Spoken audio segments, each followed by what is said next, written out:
अस्सलाम वालेकुम नाज़रीन, आप देख रहे हैं प्रोग्राम सवाल और मैं हूं मिसबा से। नाज़रीन, अवामी एक्शन कमेटी से मुज़ाकरात के लिए राजा परवेज अशरफ की सरबराही में जो हुकूमती मुज़ाकराती टीम है वो मुजफ्फराबाद पहुंच गई है। वफाकी वज़ीर एहसन इकबाल का कहना है कि वज़ीर आज़म की हिदायत पर अवामी एक्शन कमेटी के मुतालबात सुनेंगे और इस वक्त ऐसे अनासर मौजूद हैं जो पाकिस्तान के अमन और इस्तेहकाम को सबताज करना चाहते हैं। इस हवाले से बात करेंगे और इसके साथ साथ जो है वो दफ्तर खारजा का कहना है कि पाकिस्तान ने 1967 में सरहदों के मुताबिक जो है वो आज़ाद फ़लस्तीनी रियासत की हिमायत की, जिसका दारुल हुकूमत जो है वो अल-कुद्स शरीफ हो। और समूथ फ्लोटिला पर जो है वो इसराइली हमले पर पाकिस्तान की तरफ से रद्द-ए-अमल दिया गया है कि कारकुनों की गिरफ्तारी आलमी कवानीन की खिलाफ वर्जी। और प्रोग्राम के आखिरी हिस्से में हम डिबेट करेंगे कि IG सिंध जो हैं उन्होंने खबरदार किया है कि बगैर लाइसेंस मोटरसाइकिल चलाने पर 20,000 और कार पर 30,000, जबकि जो हैवी व्हीकल है उस पर 50,000 जो है उसका चलान लिया जाएगा। तमाम तर मौज़ूआत आज के डिबेट का हिस्सा होंगे और इन पर गुफ्तगू करने के लिए मेरे साथ स्टूडियो में मौजूद हैं एहसन ज़िया साहिब, सीनियर एनालिस्ट हैं, कौमी और बैनुल-अक़वामी अमूर पर गहरी नज़र रखते हैं।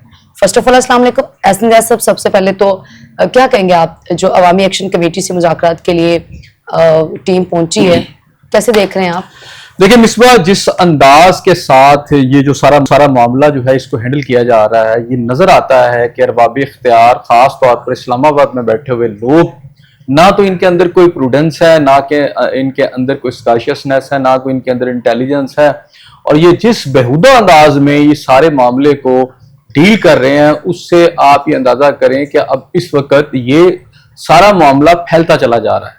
खुद प्राइम मिनिस्टर ऑफ पाकिस्तान जो है वो बाहर से ये कह रहे हैं कि उन्हें जिस तरह मामले को डील किया गया है उन्हें उस पर यानी एतबार नहीं और बराह रास्त वो निगरानी करेंगे। आज ये सारे लोग वहां भेज दिए गए हैं, ये उस वक्त भेजे गए हैं जब इस बुरी तरह हालात वहां खराब हो चुके हैं कि वहां मुख्तलिफ किस्म की तादाद जो है वो बताई जा रही है जिसके अंदर हलाकतें हुई हैं। उसमें अवामी सतह पर तो 6 तो गवर्नमेंट खुद मान रही है, जबकि वो लोग कह रहे हैं कि 9-10 के करीब जो लोग हैं वो इसमें जो है वो उनकी हलाकतें हुई हैं। इसी तरह पुलिस के अहलकारों की तादाद भी उसमें मुख्तलिफ फिगर्स आ रही हैं कि 3 या 4 लोग जो हैं यानी 9 से 10 लोग जो हैं पिछले 2 दिन के अंदर वहां उनकी अमवात हो चुकी हैं और पुरतशद्दद मुजाहरे हैं। इतने खौफनाक है कि इस तरफ से FC और जो पुलिस अहलकार हैं अवाम उनके सामने से भी नहीं हट रही। कई जगहों पर जो आपके पास फुटेजेस आ रही हैं, अगरचा कि हमारे नेशनल मीडिया पर वो चीजें नहीं दिखाई जा रही, लेकिन सोशल मीडिया पर आपको अवेलेबल है कि जिस अंदाज में पुलिस को कई जगह पर रिट्रीट होना पड़ रहा है। और फिर ये इल्जाम दोनों तरफ से हैं कि दोनों तरफ से ताकत का इस्तेमाल किया गया है। मुस्लिम कॉन्फ्रेंस के ऊपर भी इल्जाम लग रहे हैं कि उनके जो लोग हैं वो फायरिंग कर रहे हैं। इसी तरह यहां से गवर्नमेंट के जो लोग हैं ये भी इल्जाम लगा रहे हैं कि ये जो अवामी एक्शन कमेटी के लोग हैं ये जो है फायरिंग कर रहे हैं जिसकी वजह से हलाकतें हुई हैं।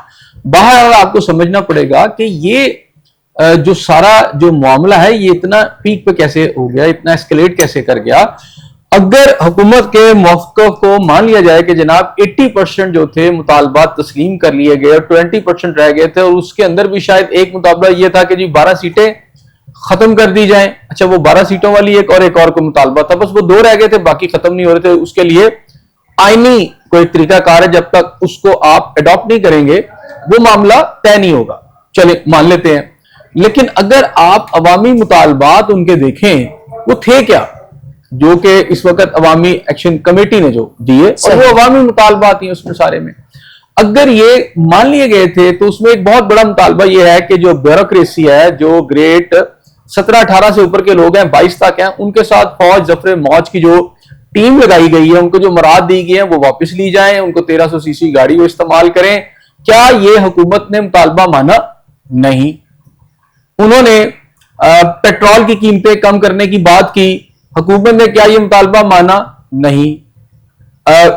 इलेक्ट्रिसिटी के हवाले से बात की गई कि जनाब कमर्शियल के जो रेट्स हैं जिसके ऊपर उनके वहां पर ट्रेडर्स के साथ एक आप समझे कि लॉकडाउन एक किस्म का हो गया था आपस में और स्टेटस को की हालत चली गई थी, क्या उसके ऊपर कोई डेवलपमेंट हुई?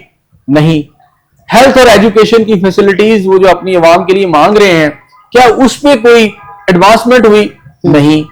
अच्छा, बाकी जितनी भी चीजें उनकी हैं, हेल्थ के हवाले से हैं या एजुकेशन के हवाले से हैं या नौकरियों के हवाले से हैं या कोटा सिस्टम खत्म करने के हवाले से हैं, ये जो कोई 20-22 उनके मुतालबात थे उसमें से तो कोई मुतालबा भी पूरा नहीं हुआ। तो फिर वो कौन से 18 मुतालबात हैं जो कि यहाँ ज्यादातर मुतालबात और कोई 2 मुतालबे रह गए और बाकी हुकूमत ने कबूल कर लिए, वो कौन से मुतालबात हैं जो कबूल कर लिए गए? पहली बात है कि वो एक, अगर उन मुतालबात की फहरिस्त को देखें तो वो सारे के सारे वो जायज मुतालबात है जो मेरा ख्याल है सारे पाकिस्तानी कौम के मुतालबात है। राइट है, सही। पंजाब की जो आबादी है उसके भी यही मुतालबे हैं, सिंध की आबादी के भी यही हैं, खैबर पख्तूनख्वा वाले भी यही मांग रहे हैं, बलूचिस्तान वाले भी मांग रहे हैं। बेसिकली उन मुतालबात की मेजोरिटी अगर मैं देखूं तो वो बुनियादी सहूलियात जो है, जो कि डिनाई की जाती है एक पाकिस्तान के आम शहरी को, जो बुनियादी सहूलियात है, जो उसका हक है, जिस हक को आपका आइन मानता है, जिस हक का आपका जो कानून मानता है, उसी को वो मुतालबा कर रहे हैं। उनके मुतालबात में तो शायद एक आधे के अलावा मुझे कोई ऐसा मुतालबा नजर नहीं आया कि जिसकी बुनियाद पर आप ये कहें कि जनाब ये मुतालबात जो है नाजायज है और हुकूमत के ऊपर एक प्रेशर है या ब्लैकमेलिंग का एक अंसर है कि जनाब अब हुकूमत कबूल नहीं करती तो ये ब्लैकमेलिंग कर रहे हैं। मेरा ख्याल है कि ये तो वो मुतालबात है कि फोर्थ विद, यानी इमीडिएटली हुकूमत को सारे पाकिस्तान में मान लेने चाहिए। क्योंकि इस मुल्क में जिस तरह आप टैक्सेस लगाकर, जिस तरह लूट मार करके आप अवाम की जेबों पर सरकारी डाके डाल रहे हैं, ये तो हम रोज अपने प्रोग्राम में बात करते हैं।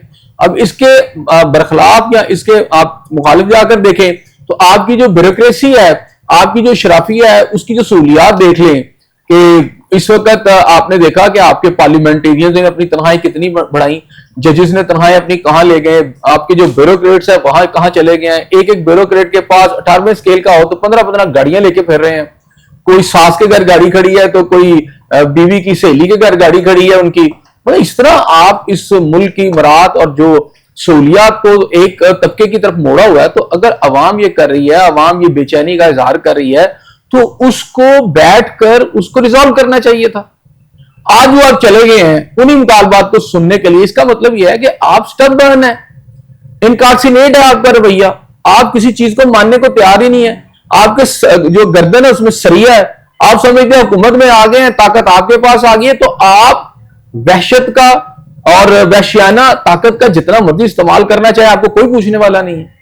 आप उसको छोड़ दें, इस वक्त वो मुतालबात भी छोड़ दें। आज जो इस्लामाबाद प्रेस क्लब में सरकारी दहशतगर्दों ने जो वहां एक वहशत का जो है हालात बर्पा किए हैं, जो वहां वहशियाना ताकत का इस्तेमाल किया गया है, सफाकाना तरीके से वहां साफियों को मारा गया, उनका क्या कसूर था?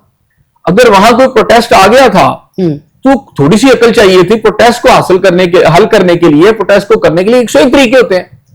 आपने उस प्रेस क्लब की डिग्निटी, चादर और चार दीवारी की, हर पाकिस्तानी की डिग्निटी को या उसकी जो तकद्दुस है उसको तो आप पामाल करते रहते हैं आपके रियासती इदारे। लेकिन कुछ ऐसे शोबे भी हैं वहां पर कुछ ना कुछ तकद्दुस बरकरार रहना चाहिए, जो नहीं रहा। आज आप अंदर घुसे हैं और आपने सीनियर साफी क्या, जूनियर साफी क्या, उनको इस बेदर्दी से मारा है। अगर आप वीडियोस देखें तो आप एक आम पाकिस्तानी का जो सर शर्म से झुक जाता है। आप पहले साफियों के खिलाफ कंपेन कर रहे हैं और इश्तिहारात दे रहे हैं कि दहशतगर्द जो है, बेसिकली साफियों को अगर आप इश्तिहारात पढ़ लें तो उस हिसाब से तो हम सारे दहशतगर्द हैं। सही, यानी वो साफी सारे दहशतगर्द हैं कि अभी इंडिया और पाकिस्तान के साथ जब लड़ाई हुई तो हमने इस सहाफत ने जो रोल प्ले किया, खुद आर्मी चीफ से लेकर तमाम आपके ऊपर के जो लोग थे वो मानने को तैयार हो गए। उन्होंने कहा पाकिस्तान का जो फ्रंट लाइन आइडियोलॉजिकल वॉर लड़ी है पाकिस्तान ने, वो अनप्रेसिडेंट है। अनप्रेसिडेंटेड जो वॉर लड़ी है इंडिया ने, जो लड़ी, पाकिस्तान के जो मीडिया ने जिस तरह जिम्मेदारी का मुजाहरा किया और इंडिया के मीडिया ने जो कुछ किया, वो पूरी दुनिया में इंडिया का मीडिया बदनाम हुआ। और पाकिस्तान के मीडिया ने जिस तरह रियासत के साथ खड़ा होकर, पाकिस्तान के साथ खड़ा होकर और पाकिस्तान की आइडियोलॉजी के साथ खड़े होकर जिस तरह दिफा किया, पूरी दुनिया में उसकी तारीफ की गई। आज उस मीडिया को इसलिए कि वहां से आपकी जो करप्शन है, आपके जो गलत मामूलात हैं, उस पर जब आवाज उठाई जाती है, और वो प्रिंट और इलेक्ट्रॉनिक मीडिया में बात कर रहा हूं, अभी तो मैं सोशल मीडिया की बात ही नहीं कर रहा, जिसके लिए आपने पीका जैसे कवानीन लाए हुए हैं, मैं तो उसकी बात ही नहीं कर रहा। मैं कह रहा हूं कि वो जर्नलिस्ट, सीजन जर्नलिस्ट, किसी की इस फील्ड में 40 साल उम्र है, यानी इस प्रोफेशन में किसी ने कोई 30 साल से गुजारा है, कोई इंग्लिश जर्नलिज्म में है, कोई इलेक्ट्रॉनिक मीडिया में है, आप उनको इस तरह वहशियाना तरीके से उनकी को मार रहे हैं कि जैसे आपको, मुझे तो ऐसे लगा कि जैसे कोई मकबूजा कश्मीर का कोई मंजर है कि जहां पर उनकी जो ट्रुप्स हैं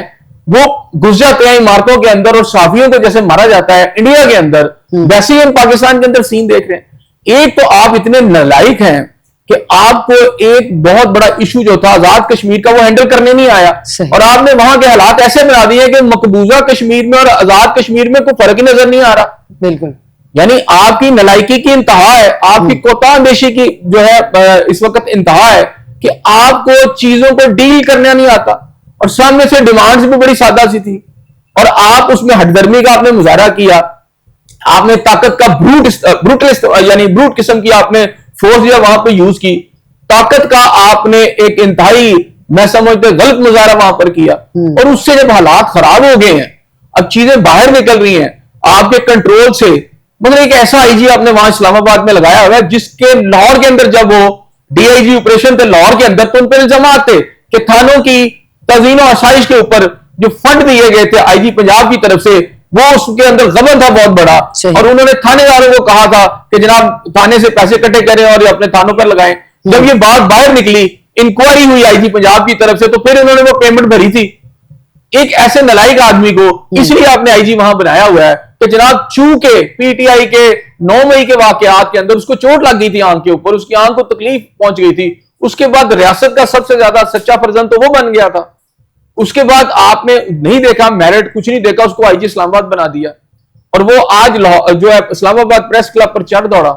उसके आप तकरीरें सुनने से पहले उसने कैसे किस तरह की तकरीरें की, उसका पूरा कैरियर तो देखें कि उस पर कितने इल्जाम थे करप्शन के, और बलूचिस्तान जाने से पहले उस पर कितनी इंक्वायरियां थी। और इस तरह के पुलिस अफसरान के साथ आप पाकिस्तान की स्टेट को जो इंतहाई सेंसिटिव इशू है आप डील कर रहे हैं। अब आप देखें प्रैक्टिकली चूंकि हमारे जो हम भी बात कर रहे हैं कि जो मुतालबात है वो दोनों पाकिस्तान हो या आज़ाद कश्मीर, दोनों के मुतालबात में मुताबिकत है, तो जो टीम है हुकूमती वक्त जो गया है सर, वो आपके भी तो वही मुतालबात हो, तो क्या वो एक पॉजिटिव और वो बड़ा अच्छे तरीके से वो रोल प्ले कर लेंगे? आपकी अवाम भी तो आपसे यही कुछ मांग रही है। इस बार देखें, कुछ भी हो दुनिया के अंदर मामूलात टेबल पर मुज़ाकरात से हल होते हैं। अच्छा, ब्रूट फोर्स का इस्तेमाल नहीं किया जाता। हमारे यहाँ पर बदकिस्मती से हुआ ये है कि जब से ये सेटअप आया है, इसके अंदर आपने सीसीडी बना दी, और इस तरह के पुलिस की आप प्लोथरा ऑफ जो है आपने जो है इस तरह की जो फोर्सेज आपने बना ली हैं। आपने स्टेट को एक मैसेज लगता है कि ऐसे जहां पर सिर्फ फोर्स है और लोगों के बुनियादी हुकूक ही नहीं है। सही। अभी आप देख लेंगे जो कुछ अभी लाहौर के अंदर मैं बात कर रहा हूं कि अभी यहाँ पर ये धर्मपुरा आपके पास है, वहां ताजर हड़ताल करके बैठे हुए हैं, जो पीरा फोर्स बनी है उसने वहां पर जो कुछ किया है। तो बात यह आपके फोर्स के साथ आप अपनी रियासत के अवाम को देखिए, आप अगर इस तरह करेंगे कि the state is going to be a monster for its own citizen, मतलब अगर इस तरह कर देंगे तो फिर स्टेट आप कैसे चलाएंगे? देखिए, ये कोई दुश्मन मुल्क तो नहीं है, ये आपके अपने सिटीजन है, आपके अपने शहरी हैं, और एक इमरानी मुआहदा होता है, सबका इमरानी मुआहदा होता है कि स्टेट चलानी है, और इस इमरानी मुआहदे के तहत स्टेट क्या होती है? एक इमरानी मुआहदे के तहत हम सब जुड़े हुए एक दूसरे के साथ, क्या कि मुल्क है उसको चलाना है, अवाम के अपने हकूक होंगे, आप कॉन्स्टिट्यूशन बनाते हैं उसके तहत उसमें लिखा होता है कि अवाम के ये वाले हकूक हैं, उसके साथ लिखा होता है कि ये पुलिस है, ये इन सर्टन पैरामीटर्स में काम करेगी, ये अदलिया ये ऐसे काम करेगी, ये फौज है ये ऐसे काम करेगी। इसका ये हरगिज मतलब नहीं होता एक इदारा इतना ताकतवर हो जाए कि वो बाकियों को छूट समझना शुरू हो जाए, उनके हकूक सलब कर ले और उन पर इस तरह ब्रूट फोर्स यूज करे। अब इसके लिए बैठ के बात होती है, इश्यूज उठते हैं, माजी में नहीं उठे, ये को पहली दफा हो रहा है। अब आजाद कश्मीर में ये इश्यूज उठे थे, तो आप आज आपने भेजे है ना एक पूरा डेलीगेशन, यानी इतना बड़ा डेलीगेशन भेजा जी बैठ के, क्योंकि आपको समझ आ गई कि वो लोग आपकी बात ही नहीं सुन रहे। अब जब आपने ब्रूट फोर्स यूज किया तो वो फिर आगे से रिएक्शन कर रहे हैं। वो कौन लोग हैं? क्या वो इंडियंस हैं? कौन है वो पाकिस्तानी है, वो आजाद कश्मीर के लोग हैं। बिल्कुल, जहां कभी इस तरह की सिचुएशन ही नहीं हुई थी पिछले 2-3 साल से, ऐसा क्या हो गया वहां पर जिसको आप डील ही नहीं कर पा रहे? और अगर बुनियादी हुकूक उनके सलब किए हुए हैं तो उसको देना चाहिए, पूरे पाकिस्तान को दें। मैं आपको हर प्रोग्राम में कह रहा हूं कि आप इंटरनेशनल लेवल पे जो मर्जी कर लें जाके, लेकिन अगर अवाम जो है बुनियादी हुकूक से महरूम रहेगी तो उससे जो इस वक्त अनसर्टेनिटी पैदा हो रही है, जिससे ट्रस्ट पूरी रियासती इदारों पर खत्म हो रहा है अवाम का, वो उनके अंदर एंगर ला रहा है, उसके अंदर एग्रेशन आ रहा है। और आपसे इस वक्त खैबर पख्तूनख्वा जो है वो नहीं डील हो पा रहा। बलूचिस्तान के हालात आप देखें, गिलगित बल्तिस्तान की सिचुएशन आप देखें, इस वक्त आप अपनी इकोनॉमी की सिचुएशन देखें, कर्जों में रिकॉर्ड इजाफा हुआ है इस हुकूमत के दौरान। आप सैलाब अभी यहाँ पर से गुजरे हैं, अभी पंजाब और सिंध आपस में वर्बल जंग लड़ रहा है, उसमें आपने ये नया इशू शुरू कर दिया है, अभी ये खत्म नहीं हो रहा तो प्रेस क्लबों पे हमले शुरू कर दिए आपने। तो यार क्या कर रहे हैं इस रियासत के साथ, आपको समझना पड़ेगा कि आपके दाएं बाएं और जो इजराइल की आंखें यहाँ पर लगी हुई हैं, इंडिया की आंखें यहाँ पर लगी हैं, उसकी फौजें आपके बॉर्डर के साथ लगी हुई हैं, जो अमेरिका के ऊपर आप उम्मीदें लगाए बैठे हैं, उसकी सारी तैयारी अब बगराम एयरवेस मांग रहा है। ऐसे में आप पाकिस्तान के अंदर लॉ एंड ऑर्डर की सिचुएशन को किस स्टेजेस पे लेके चले गए हैं, किन हाइट्स पे लेके चले गए हैं। आपकी स्टेट के अंदर जो सिविल इदारे हैं या सिविल आप लिबर्टीज की बात करूं, वो इस हद तक कंप्रोमाइज हो चुकी हैं, मतलब सहाफी कुछ लिख भी नहीं सकते। अब ये आप ताकत का मुजाहरा जर्नलिस्ट के ऊपर कर रहे हैं कि जनाब अगर वो कुछ लिख देंगे, अगर वो कवरेज करेंगे किसी ऐसे मुजाहरे की कि जिसमें आपको लग रहा है कि वो कश्मीर से आ रहा है, कुछ लोग बाहर खड़े हैं, तो आप फिर पूरे प्रेस क्लब के अंदर वो तमाशा लगाएंगे दहशतगर्दी का। ये बकायदा सरकारी दहशतगर्दी थी जो जर्नलिस्ट पे की गई है। सही। और अभी तलाल साहब पहुंचे, फटाफट वो जाके उन्होंने कहा अगर हुकूमत करते हैं पॉलिसीज के ऊपर तनकीद की जाए तो इसका मतलब क्या है कि फिर वो इस तरह निशाना बनाया जाए। ये आपको पैगाम दिया जा रहा है, अच्छा, कि खामोश हो जाए। ये पूरे इलेक्ट्रॉनिक मीडिया को, ये पूरी सहाफत को ये पैगाम दिया जा रहा है कि जो जो बोलेगा उसका ये आलम करे। अच्छा, सही। ये भी इब्तिदा है। अभी आप देखें कि कितने सहाफियों पे मुकदमात जो है इस दौर के अंदर जो है दर्ज किए गए हैं सही बात करने पे। अब कौन ये फैसला करेगा कि जनाब ये जो रियासत के यानी जो मसाइल पर भी बात कर रहा है वो रियासत के खिलाफ बात नहीं है। अब मसाइल पर बात करते हैं वो रियासत के खिलाफ करके कि जनाब ये बंदा रियासत के खिलाफ दहशतगर्दी कर रहा है और उसको आप एक पीका के तहत लाते हैं और उसके बाद उसको कैद कर लेते हैं। अच्छा, अब तो वो भी नहीं आप कर रहे, आपने तो सीधा फोर्स एंटर किया है और वो वहशियाना तरीके से इतने सीनियर जर्नलिस्ट को मार रही है, फोटोग्राफर्स को मार रही है, एंकर्स को अंदर मार रही है। मसलन आप क्या करना चाहते हैं, आप ये पैगाम देना चाहते हैं, यानी इस्लामाबाद आपको पता है कि मुल्क का इस वक्त आपका फेडरल कैपिटल है, उस कैपिटल के अंदर आप इस तरह का तमाशा लगा रहे हैं। पूरी दुनिया में ये बात गई है, मिसबा पूरी दुनिया देख रही है यहां क्या हो रहा है। और वो मैसेज मसलन आप जितने भी आप प्रेस क्लब देख लें, लाहौर प्रेस क्लब हो या पिंडी प्रेस क्लब, वैसे तो सबकी अहमियत है, लेकिन खास तौर पर इस्लामाबाद प्रेस क्लब जो है वो आपकी किस्म की क्रीम समझी जाती है ना, या लाहौर प्रेस क्लब आपकी क्रीम समझी जाती है। लेकिन यहां पर भी जो सिचुएशन है वो आपके सामने है, यहां पर भी जो वाकयात पिछले दिनों में सबके सामने है। इसके पैरेलल अब ये आपने शुरू कर दिया है, मसलन आप गोली मारनी सहाफियों को बाकी रह गई है रियासत की तरफ से, बाकी तो आप सब कुछ कर रहे हैं उनके साथ। आप भी तो ये कह रहे हैं ना कि टेबल टॉक जो है वो मुज़ाकरात का हल है, और दुनिया मानती भी है इस चीज को कि मुज़ाकरात ही मसले का हल है। तो फिर आपके जो अपोजिशन जमातें हैं वो आपसे क्या चाह रही हैं? आपकी जो अपोजिशन जमातें हैं वो नहीं चाह रही कि सबसे पहले तो टेबल टॉक कर ली जाए और सबसे पहले तो कोई मुकमुका हो जाए, उस तरफ क्यों नहीं हुकूमत आती या फिर अपोजिशन के मुतालबा? सबसे पहले तो ये है कि सिर्फ आजाद कश्मीर में हुकूमत ही नाकाम नहीं हुई, आपका सिस्टम ही नाकाम नहीं हुआ, वहां अपोजिशन भी नाकाम हो गई। अच्छा, पाकिस्तान के बाकी जगहों के ऊपर या गिलगित बल्तिस्तान की मैं बात कर लूं या इवन आजाद कश्मीर के अंदर, तो जो रवायती तौर पर वहां पॉलिटिकल जमातें जो होती हैं उनके विंग्स होते हैं।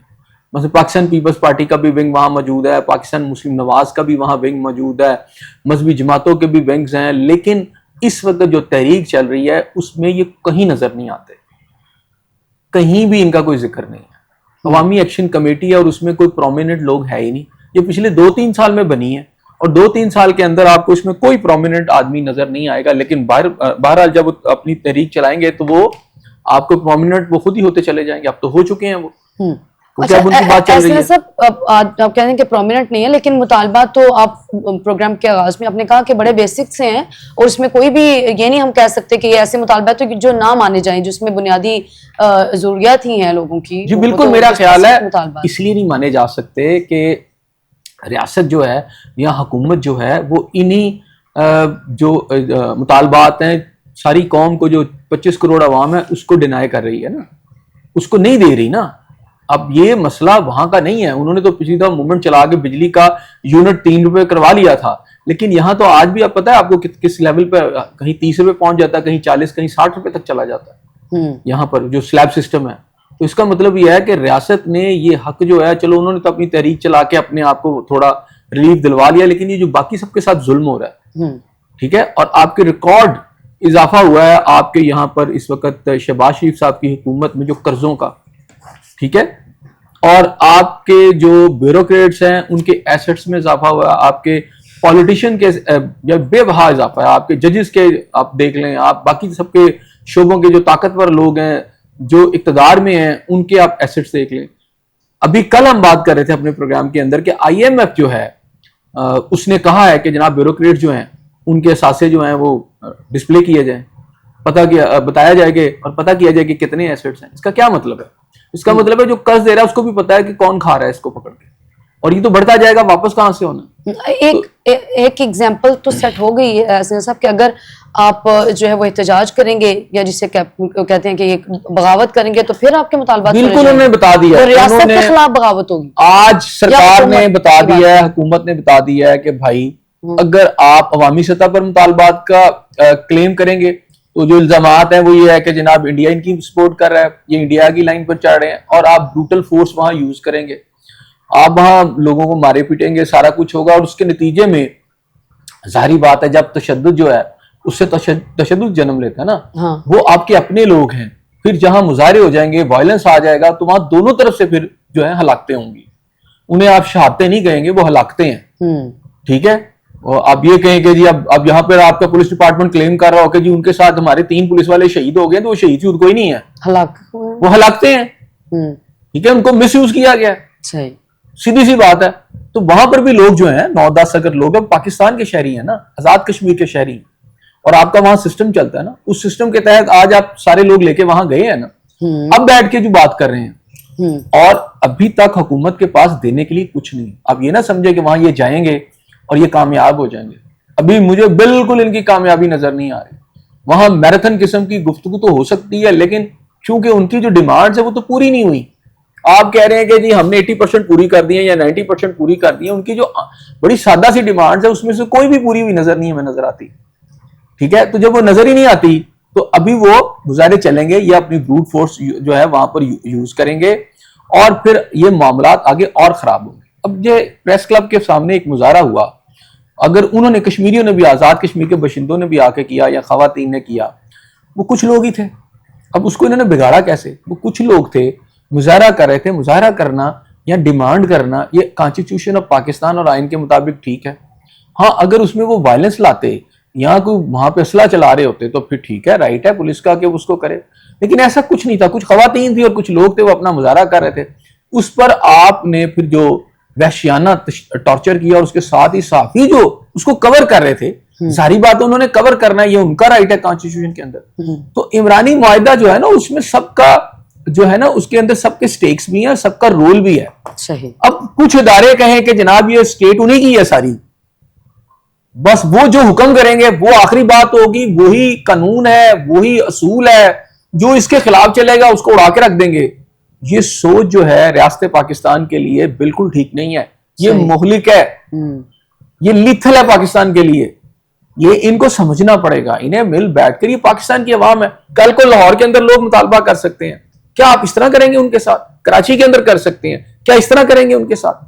लोगों के मसाइल तो देखें, लोग खुदकुशियां कर रहे हैं, खाने के लिए लोगों के पास है नहीं, और महंगाई अपने आसमान पर बातें कर रही है।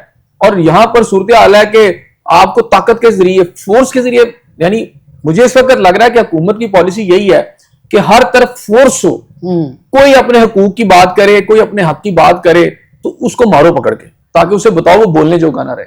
और ये हुकूमत करते रहे, वसाइल का रुख इनकी तरफ रहे, क्यों? ये चीजों को देखना पड़ेगा। सही। यासिन साहब, हर हुकूमत ही जब इक्तदार में, अपोजिशन जब हुकूमत बनती है, इक्तदार में आती है, तो वो इस तरह के हरबे तो इस्तेमाल करती है ना उस अपोजिशन के खिलाफ। देखें, करती है, मैंने कब कहा कि नहीं करती, बाकी हुकूमतों ने भी किया, PTI ने भी किया। हाँ, तो फिर लेकिन आपको ये समझना पड़ेगा कि आपकी जो 2% में अवाम आपके एहतजाज करी, आपके खिलाफ आप डंडे उठाए मारे। मैंने तो इस वक्त कह रहा हूँ हुकूमत भी छोड़ दे, आपकी जो बरसरे इक्तदार या इक्तदार में रहने वाली अशराफिया है, मैं उसकी बात कर रहा हूँ कि ये उनकी पॉलिसियों का हिस्सा है। बाज़-औक़ात हुकूमतें भी उनको टो करती हैं, उनकी लाइन पर चलती हैं। अच्छा। लेकिन आप ये समझें, हम बड़े क्रिटिकल दौर से गुजर रहे हैं। पाकिस्तान को इस वक्त यूनिटी की जरूरत है, पाकिस्तान को इस वक्त अवाम को का जो इत्मीनान चाहिए सिस्टम को, क्योंकि आपके चैलेंजेस जो हैं वो बॉर्डर्स पर बहुत बड़े चैलेंजेस हैं, और अगर आप इन चैलेंजेस को देखते हुए भी आपस में ऐसे नफाक और लड़ाई की सूरत हाल में चले जाएंगे, क्योंकि आपने इस फोर्स को, अभी क्या हो रहा है, आपने खैबर पख्तूनख्वा में आप और यहाँ बलूचिस्तान में रोज आपको पता चलता है 20 से 30 लोगों की उसमें ख्वारिज भी हैं, उसमें हमारी सिक्योरिटी फोर्सेस के भी लोग हैं, उनकी शहादतें भी हो रही हैं, उनको जन्म हासिल भी किया जा रहा है। लेकिन उसके साथ साथ हमें चाहिए था कि बाकी इलाकों में पीस रखें। आप तो उसको स्प्रेड करते चले जा रहे हैं, आपकी पॉलिसीज। अच्छा, वो वहां से चलती जा रही है, आपने पूरे मुल्क में साफी बरादरी में आग लगा दी है इस वाक्य से कि उनका क्या कसूर था, क्या वो इस वायलेंस में थे, वो जो वहां पे आजाद कश्मीर, उनका क्या ताल्लुक है इस्लामाबाद वालों का? सही। उनके तो प्रेस क्लब के बाहर एक मुजाहरा है, रूटीन में उसको कवर कर रहे हैं और आप उनको ऐसे मार रहे हैं अंदर लटा लटा के, और आपकी फोर्स किसी को दोबारा वो ऐसी कोई कवरेज ही ना करें। आगे बढ़ेंगे हसन निज़ार साहब। दफ्तर खारजा का कहना है कि पाकिस्तान ने 1967 में सरहदों के मुताबिक जो है वो आज़ाद फ़लस्तीनी रियासत की हिमायत की, जिसका दारुल हुकूमत अल-कुद्स शरीफ। देखें, अगर की थी अच्छा, तो फिर इन्होंने जो इब्राहिम अकॉर्ड है उसको क्यों माना? 8 मुमालिक के वज़राए खारजा ने जो press release, joint press release जारी की, उसके तहत सारों के सारों ने ट्रंप के इस जो डील है या अकॉर्ड है उसको माना। सही। और उसके नतीजे में कहीं कोई ऐसी फलस्तीनी रियासत की डिमांड ही नहीं है।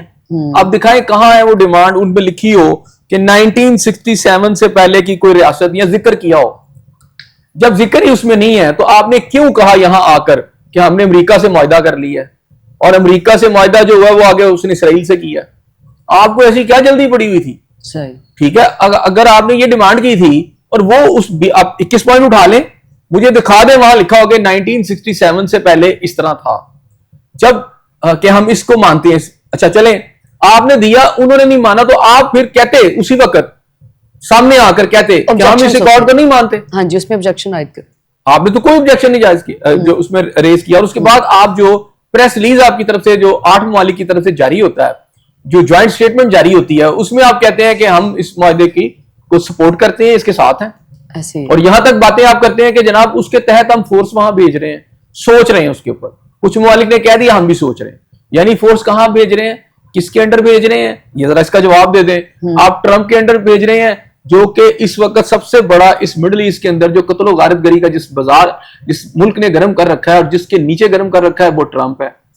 और अगर आप हिस्ट्री उठा के देख लें तो जो टोनी ब्लेयर है, आप देख लें इराक के अंदर जो मुसलमानों का कत्लेआम हुआ और जो बाकी ममालिक के अंदर जो कत्लेआम हुआ, उसमें ये बंदा बराबर का शरीक था और वो उस जो है जो भी सेटअप बन रहा है उसके हेड है, और हमारी फोर्स वहां जाके सर्व करेगी। Very good. फिर हमने किसके खिलाफ लड़ना है? इसराइल के खिलाफ तो हम लड़ ही नहीं सकते, इसराइल की तो फौजें वहां होंगी, तो हम उनसे मिलकर फिर किसके खिलाफ लड़ेंगे? जाहिर बात है जो उसको नहीं मानेगा फिर हम हमास के खिलाफ लड़ेंगे। मतलब आप करने क्या जा रहे हैं? आप कौम को क्यों इतना बेवकूफ बना रहे हैं? अब ये हुआ है मिसबा कि प्रेशर बहुत ज्यादा डेवलप हो गया। अब इन्हें समझ आई है कि हम चाहते हुए भी एक गलत इकदाम जो कर रहे हैं, अवाम नहीं उसको मान रही। इस वक्त जो मुल्क के अंदर रिएक्शन जन्म ले लिया है, जमात इस्लामी है, बाकी पॉलिटिकल जमातें, और अवामी सतह पर जिस तरह इस सारे अमल की मजम्मत की जा रही है, बाकायदा तौर पर मजम्मत हो रही है, तो उससे गवर्नमेंट को थोड़ा सा एक प्रेशर फील होना शुरू हुआ है। लेकिन अब ये देख लें कि ये चीजें बहुत तेजी से आगे बढ़ेंगी। हमें तो ये चाहिए था। हम बाने पाकिस्तान की पॉलिसीज के बरक्स क्यों चलते हैं? बड़ा बड़ा तजाद पाया जाता ना। इसमें भी बड़ी चीज बहुत बड़े कायद-ए-आज़म ने तो बरमला ये लंडे के थिंक टैंक हैं, ये लंडे के दानिश्वर हैं, वो ये कहते हैं जी कायद-ए-आज़म के दौर के हालात और थे तो आज के हालात और हैं। अच्छा, सही। मतलब वो ये नहीं बताते कि आज भी 65,000 से जायद जो है फलस्तीनी शहीद कर दिए गए। ऐसे ही है। कायद-ए-आज़म के दौर में जब हुआ था तो उन्होंने कहा था हम तो इसको नहीं मानते, लेकिन आज 65,000 जो शोहदा हैं उनके खून का सौदा आप कर रहे हैं बैठ के। आप इजरायली रियासत को तस्लीम करने की बातें कर रहे हैं, ठीक है। और जब आप इस रिकॉर्ड को तस्लीम कर रहे हैं तो आपने मान लिया, क्योंकि उसमें सारा का सारा जो है नेतन्याहू वो भी क्लियर हो गया, इजराइल के मुजालिम जो है उसने किए उसके जंगी जुराइम भी क्लियर हो गए, और फिर आप उसे हाथ में मिला रहे हैं। आप कह रहे हैं हम उसको तस्लीम कर लेते हैं। तो जो इंटरनेशनल कोर्ट ऑफ जस्टिस ने जो फैसला किया था इजराइल के खिलाफ या नेतन्याहू के जो वारंट जारी किए थे वो किधर गए सारे? तो आप तो ये सारा कुछ कर चुके हैं। पाकिस्तान आकर आप खुद कहते हैं कि हमने मुआहदा कर ली है, हमने डील कर ली है। क्या कहा था हमारे जो वजीर खारजा ने, इसहाक डार साहब ने यही कहा ना कि हमारा मुआहदा हो चुका है, हमने ये डील कर ली हुई है, और आगे अमेरिका ने डील आगे कर ली है। तो अब डील तो हो चुकी, ये अब कौन सा मुतालबा था जो हम बता रहे हैं कि जी चूंकि हमारा पूरा नहीं हुआ हमने दिया था? आप तो डील करके आए हुए हैं, आप खुद आके यहाँ अपने प्रेस को बता रहे हैं कि मैं तो डील कर चुका हूं। और उस डील को करते हुए ना आपने पाकिस्तानी कौम को पूछा, ना पार्लियामेंट को पूछा, ना सेनेट को पूछा, किसी को बताया ही नहीं, और आपने जाके वो कर लिया जो कि एक पूरी 70 साल 75 साल से आपकी एक पॉलिसी चली आ रही है। उसके बरक्स ये आपको मैंडेट दिया किसने कि आप ये सब कुछ करें? अब आप कह रहे हैं कि हमने उसको तस्लीम नहीं किया। तो अगर नहीं किया तो ओपनली बाहर आकर कहे, ये जो वजारत खारजा ये आके कहे कि हम ट्रंप के इस जो इब्राहिम अकॉर्ड को नहीं तस्लीम करते। ऐसा सब हुकूमत की इस पॉलिसी के बाद वो जो बानी पीटीआई के ऊपर एक दबा आयद किया जाता था यहूदी एजेंट के हवाले से, हम ये देख रहे हैं चाहे वो सोशल मीडिया प्लेटफॉर्म हो, उसमें ये चीज अब जोर पकड़ रही है कि अब इसको कंपैरिजन किया जा रहा है कि चूंकि पीटीआई के लोग ही उसको स्प्रेड कर रहे हैं कि हमें ये कहते थे ये यहूदी एजेंट है। अब इनकी पॉलिसी से वाजी हो चुका है कि अब इसमें फर्क आप देख लें कि कौन यहूदी एजेंट है। देखिए उस दौर के अंदर यही था ना सबसे पीटीआई के दौर के अंदर भी इस हवाले से बड़ा वर्क हुआ था कि इजराइल को मान लिया जाए। अच्छा, ये नहीं कि इनके दौर में हुआ है, ये तो उनसे आगे निकल गए हैं। अच्छा सही। अच्छा, ये उस दौर में पार्लियामेंट में वर्क हुआ, लेकिन वो जो कोई मुआहदा ऐसा कुछ भी नहीं हुआ था जो कि फलस्तीन वर्क हो रहा था ना। अभी जारी बात है गवर्नमेंट चलेगी, लेकिन इन्होंने आते ही उसको कर दिया। यानी आपने इन्होंने कह दिया कि हमने उस मादे को कबूल कर लिया, इब्राहिम अकॉर्ड जो है जिसमें फलस्तीन का कोई जिक्र ही नहीं है। हाँ। अब मुझे बता दें कि इब्राहिम अकॉर्ड के अंदर फलस्तीनी रियासत का जिक्र है कहां? नेतन्याहू वापस जाते ही कहता है कि जनाब मैं तो मानता ही नहीं किसी रियासत को, ना हम बनने देंगे यहाँ पर। तो फिर कौन सा इब्राहिम अकॉर्ड आप करके आए? आप तो सारी बातें उनकी मान के आ गए, और आप तो कह रहे हैं कि हमने ये अकॉर्ड जो है इस मुआहदे को कर लिया हुआ है, हमारे इंडिया के साथ, हमारी अमेरिका के साथ डील हो चुकी है, और अब आप विड्रॉ कर रहे हैं उस बात से भी। अभी तो अमेरिका ने आपको बताना ना भाई, हम तो ये बातें करके गए थे, आप क्या कर रहे हो? देखिए मिसबा, असल में हम सारे खुश इस बात पे थे कि जनाब ये जो सऊदी अरब के साथ मुआहदा, उससे पाकिस्तान की एक्सेस जो रीच जो है वो सऊदी अरब वाया बिल्कुल इजराइल के ऊपर चली गई, और वहां यकीन करें आप आंखें खोल कर ऐसे दिखाते हैं ना इजराइल को, अच्छा। तो उसकी जान ना निकल जाती, फिर आप कहते आप तो अपनी जान आपने निकलवा ली है। अब सूरत हाल ये है कि आपको थोड़ा समझना पड़ेगा कि सिस्टम होने क्या जा रहा है। और इस वक्त क्रिश्चियनिटी हो, जुडिज्म हो, जायनिज्म हो, वो एक मजहबी जंग लड़ने जा रहे हैं। हम इसको लाख कोई और बातें करें, ट्रंप ने सबको बुलाया, अपने 800 जर्नैलों को, ओवरसीज जर्नैल, 4 स्टार जर्नैलों को बुला के जो स्पीच की गई है, जो उसके हवाले से उनको तैयार रहने को कहा गया कि बिल्कुल एक्टिव हो जाओ, एक बड़ी जंग हम लड़ने जा रहे हैं। और उन्होंने सेक्रेटरी ऑफ वॉर अपना नाम रख लिया, उनके जो सेक्रेटरी हैं डिफेंस है, तो वो अपनी पूरी तैयारी में है। वो तैयारी कहाँ होने लगी है, वो कैसे लड़ाई होने लगी है, मैं आपको थोड़ा बताता हूँ। मैं कुछ दिनों से सुन रहा हूँ इजरायली रबीज को और उन लोगों को, वो क्या कह रहे हैं, वो नई जंगों की नवीद सुना रहे हैं। और ये जो 800 वापस आते हैं, आप उस लिंक को मिला लें, आपको बात समझ आ जाएगी। वो कहते हैं अच्छा हम शायद उतने मजहबी नहीं है जितने मजहबी वो हैं, वो अपने मजहब के मुताबिक उसकी जो प्रोफेसीज हैं उसको लेकर आज अगर ग्रेटर इजराइल का एजेंडा लेकर वो बाहर आए हैं, ग्रेटर इजराइल वो उसी प्रोफेसीज को लेकर आए हैं ना। नेतन अगर लाके अपना ग्रेटर इजराइल का नक्शा बाहर दिखाता है तो वो किस तरह दिखा रहा है, उसके पीछे उसकी प्रोफेसीज हैं, उसके मजहबी प्रोफेसीज हैं। आप ये कहेंगे मजहब का इसको कोई ताल्लुक नहीं, मजहबी का ताल्लुक है। कल वो जो सेक्रेटरी डिफेंस, सेक्रेटरी वॉर उसका अपनी जर्नलों से बात कर रहा था, वो क्रिश्चियनिटी की बातें कर रहा था और अपने मजहब की बातें कर रहा था सारा। अच्छा हम यहाँ बात ही नहीं कर रहे कि हमारे साथ होने क्या जा रहा है। वो वहां पर कुछ बातें कर रहे थे, बातें बड़ी इंपॉर्टेंट है, सुनने वाली हैं। उसमें वो ये कह रहे थे कि हमारी मजहबी प्रोफेसीज ये हैं कि जो एक बड़ी जंग, जिसे हम एक बड़ी जंग कहते हैं, थर्ड वर्ल्ड वॉर कह लें, जिसके लिए ट्रंप मुझे लगता है कि पूरी तैयारी करके आए हैं, और वो चाइना का भी तो खैर जिक्र करें, लेकिन मुझे ये लगता है कि सारा का सारा ये मंजरनामा आपका मिडिल ईस्ट का है, जिसमें वो ये कहता है कि दुनिया की आबादी का 1/3 जो है ना, 2/3 गालबन वो खत्म हो जाएगा। वो जो बड़ी जंग होगी, वो जो इस वक्त ज़ायनिस्ट कह रहा है, अच्छा। उनका रबी कह रहा है कि हमारी किताबों के मुताबिक, यानी यूं समझ लें कि अगर आज 8 अरब आबादी है तो 5 अरब आबादी इस जंग के नतीजे में खत्म हो जाएगी। और उसके मुताबिक ये है कि इसके अंदर जो बड़ी लड़ाई होगी स्टार्ट में, वो मुस्लिम्स और क्रिश्चियंस के दरमियान में होगी, तबाही का जो बाइस बनेगी। और फिर होगा कि जब ये बहुत ज्यादा तबाही हो जाएगी, वो 5 अरब जो लोग हैं खत्म हो जाएंगे, तो बाद में क्रिश्चियन और मुस्लिम बैठकर ये सोचेंगे कि जनाब हम क्यों आपस में लड़ रहे हैं, तो ये हमारे जो की तरफ जो है ना वो ये रुख कर लेंगे, और हमें उसके लिए तैयारी करनी है, ठीक है। और वो ये बता रहे हैं कि ये जंगें होंगी और जंगों के नतीजे में ही दुनिया की आबादी खत्म होगी। और इजराइल जो है इस सारी वॉर के अंदर पीछे आपको नजर आता है, और ट्रंप उस एजेंडे को आगे बढ़ाता हुआ नजर आ रहा है जो बड़ी दुनिया में जंगें होनी है, जो 800 उसने जर्नैल बुला लिए हैं, वो दुनिया को अगले 15-16 साल बड़ी जंगों में ले जाना चाह रहे हैं। और उसका हल एक है आपके पास कि आप इस वक्त उनके आगे लेटने की बजाय, उनके सामने सर्वसजूद होने की बजाय, आप अपनी जो ताकत है, अपनी जो डिफेंस की सलाहियत है, आपकी जो वॉर की सलाहियत है, उसको बढ़ाएं। जो भी आपके पास, ये आपके पास बड़ा थोड़ा सा टाइम है, इसमें जितना जल्दी हो सकता है अपनी डिफेंस कैपेबिलिटीज को, अपनी इकोनॉमी को बेहतर करें, अपने अंदर इत्तेहाद को बेहतर कर लें। और अगर आप ऐसा नहीं करेंगे तो किसी वक्त आपको पता चलेगा, जैसे कतर के साथ फौरी मुआहदा किया ट्रंप ने जाके, क्योंकि उसको नजर आ रहा है कि पाकिस्तान ने, एक तो ट्रंप सऊदी अरब से कह लिए तो कहीं कतर भी मेरे हाथ से ना निकल जाए, और वो मुआहदा किया जो पाकिस्तान ने सऊदी अरब के साथ किया कि जनाब अगर उन पर हमला होगा तो हम पर हमला होगा तो वो समझेंगे कि उन पर हमला। सेम कतर के साथ उसने किया। लेकिन आप ये देख लें कि उसका जो डिफेंस है इस वक्त जो है अमेरिका का जो डिफेंस है, उसके लिए आपके सऊदी अरब ने और कतर ने सबने पैसे दिए हैं। सही। ऐसे सब स्मूथ फ्लैटिला पर इसराइली हमले पर जो है वो पाकिस्तान की तरफ से भी एक रद्द-ए-अमल दिया गया है। कहा गया कि कारकुनों की जो गिरफ्तारी है वो आलमी कानून की खिलाफ वर्जी है।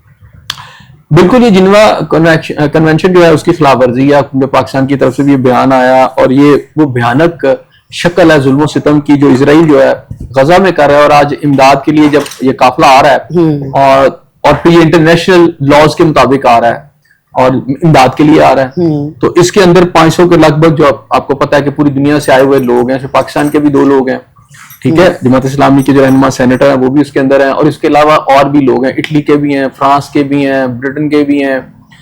अब पूरी दुनिया देख रही है क्या हो रहा है, लेकिन होना तो ये चाहिए था कि इसका रिएक्शन जो है हुकूमती सतह पर यूरोप के अंदर, अमेरिका के अंदर, ऑस्ट्रेलिया के अंदर होता, लेकिन इस एक्शन के बाद कितनी हुकूमतों ने मजम्मत की है।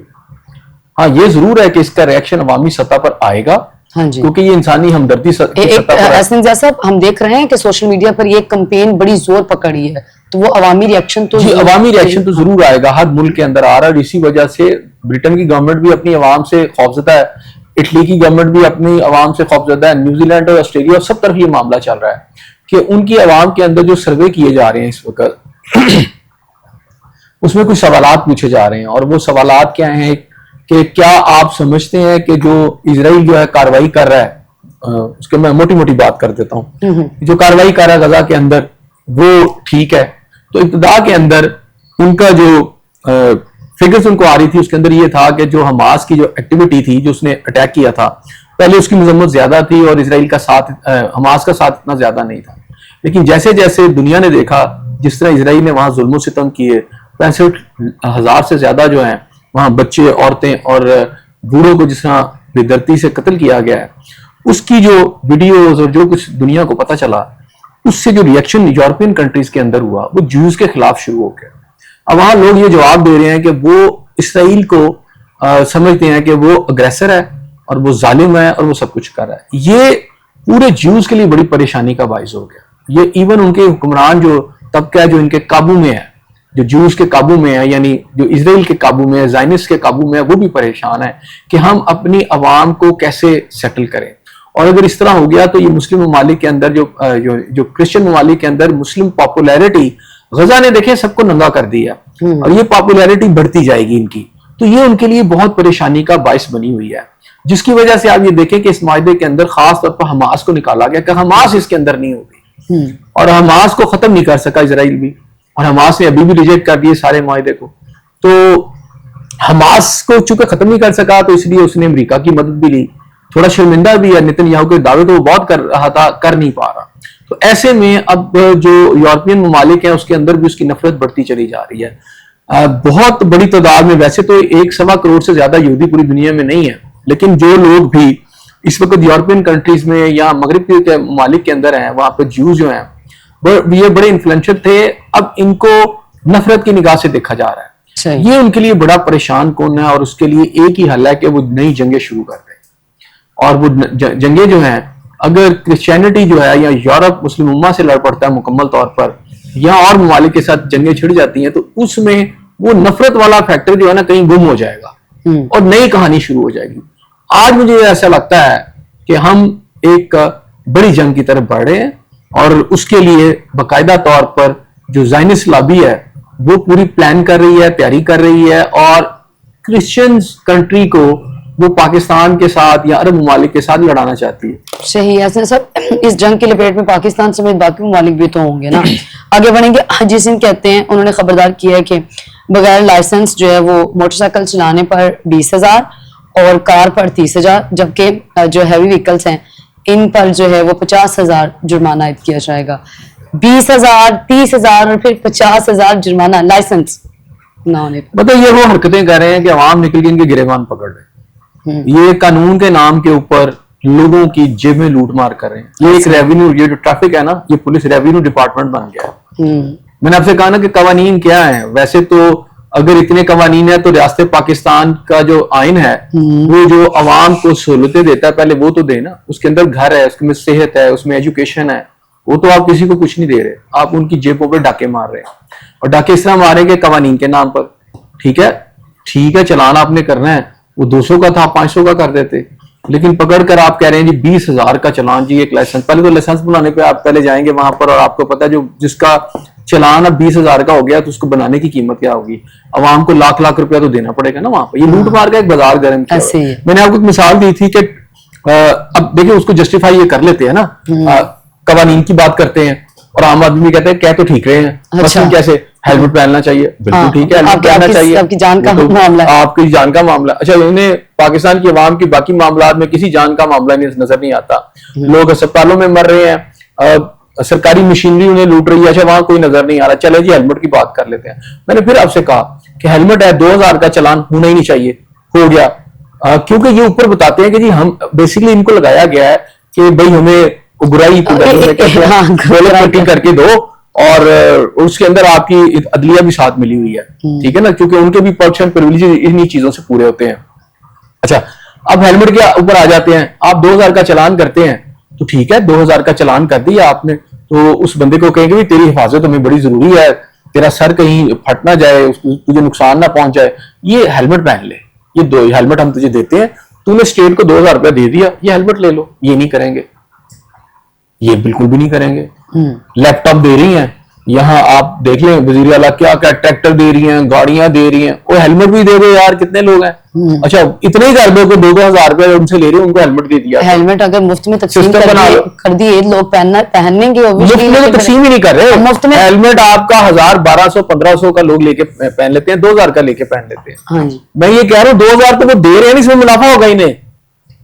हाँ, एक हेलमेट इनको इस हेलमेट में जब वो बल्क में आएंगे तो इनको हर हेलमेट में 500-600 रुपया वैसे भी बचेगा। सही, ठीक है, ये हेलमेट दे दें उनको, ठीक है, लेकिन लाइसेंस के नाम पर मुझे बताइए ये नॉर्मल आदमी है? ये जो आईजी जो ये कह रहा है कि जी 20,000 रुपया चलान कर दूंगा, 30,000 रुपया, यानी मोटरसाइकिल पे लाइसेंस नहीं होगा, वो बेचारा गरीब आदमी जिसने मोटरसाइकिल 30, 40, 50,000 की लिए, वो इसको दे नहीं चाहेगा ना वहां से, जाओ रख लो। मतलब ये नॉर्मल लोग नहीं है। मुझे समझ नहीं आ रही कि इनको इतने बड़े ओहदों पर रखा क्यों गया है। राइट, अगर ये लूटमार इन्होंने करनी है, ये तो सरकारी इम्प्लीमेंट भी होगा। देखिए इस आईजी साहब को तो नहीं पता चल रहा, इस आईजी को मुझे बताएं, इस आईजी को तो मसला नहीं है ना, इसने पेट्रोल डलाना है, इसको मुफ्त पेट्रोल मिलना है, ऐसे ही है। इसको पूरी गाड़ियों का फ्लीट मिला हुआ है, इसके आगे पीछे फौज जफरे मौज है, इसको घर भी फ्री मिला हुआ है, इसकी तनख्वाह भी बड़ी है, और फिर यहां तक इस ओहदे तक आने तक जो पुलिस का जो आपका इदारा है, आपको नहीं पता कि करप्ट तरीन इदारा कहला रहा है इस वक्त। तो इनकी तो आप देखें बड़ी बड़ी हाउसिंग सोसाइटियों में भी इनके हिस्से हैं। फिर ये जिसको चाहते हैं उठा के मार देते हैं, और उसके बाद अवाम जी 20,000 रुपया दे। एक बंदा यार देखें, आप इनको शर्म आनी चाहिए, ये क्या कर रहे हैं? 20,000, 30,000, 50,000 ऐसे सब क्या? अच्छा वो कह रहे हैं मैं तो लाख रुपए रखने लगा था। अच्छा, बड़ा एहसान किया हुकूमत ने, उसने कहा ना लाख रुपया कर दिया। ये अब उसकी बातें सुने साईजी नहीं, ये सख्ती करने से ये क्या कहना चाह रहे हैं? साईजी की आप बातें सुने ना, क्या कह रहा है? अवाम उसके ऊपर इतना अच्छा इंप्लीमेंट करेगी।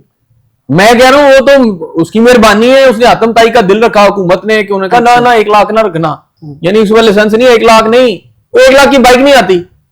लाइसेंस ज्यादा लोगों में यूज बाइक है, वो कहते हैं 1 लाख रुपया लूंगा, उसने 1 लाख रुपया लेके गया था।